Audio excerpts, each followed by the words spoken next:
Hello everyone, myself Harish Prajapati.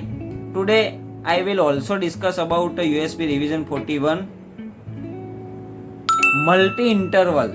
ये wording USB 41 में अभी रिवीजन होके आ गया है। तो मल्टी इंटरवल बैलेंस ऐसा आया है, मल्टी इंटरवल। तो अगर मल्टी इंटरवल आया है तो वो मल्टी इंटरवल है क्या, उस हिसाब से आपको रिपीटेबिलिटी करनी है। तो फर्स्ट मैं आपको बताता हूँ कि मल्टी इंटरवल है क्या।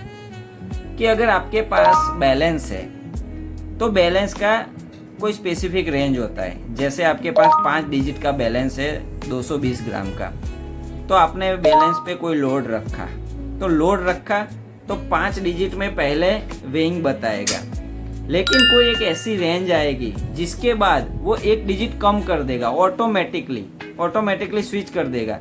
जैसे 220 ग्राम के बैलेंस है तो उसमें क्या है, कभी 120, 130, 140 या 150 ग्राम के बाद वो 5 डिजिट में रीडिंग नहीं बताएगा, वो क्या कर देगा, 4 डिजिट में स्विच कर देगा, बराबर। और उसमें लोड में क्या रहेगा, अगर आपने लोड रखा है और आप जीरो करते हो, लोड रखा और उसको आप टेयर करते हो तो वो वापस 5 डिजिट में आ जाता है, तो उसको आप मल्टी इंटरवल बैलेंस कहोगे।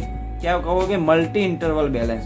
और ऐसे बैलेंस की फाइनेस्ट स्केल इंटरवल में रिपीटेबिलिटी करनी पड़ेगी। जैसे 4 डिजिट हो गया और 5 डिजिट, तो आपको 5 डिजिट में रिपीटेबिलिटी करनी है, जिसमें 5 डिजिट वाला वेइंग से रिपीटेबिलिटी करनी है। ये रिसेंट में रिवीजन हुआ है USB 41 में, जो इफेक्टिव है 1 फरवरी 2026 से।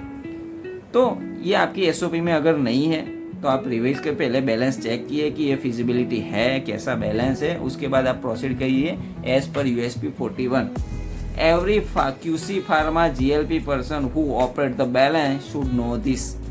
Thank you.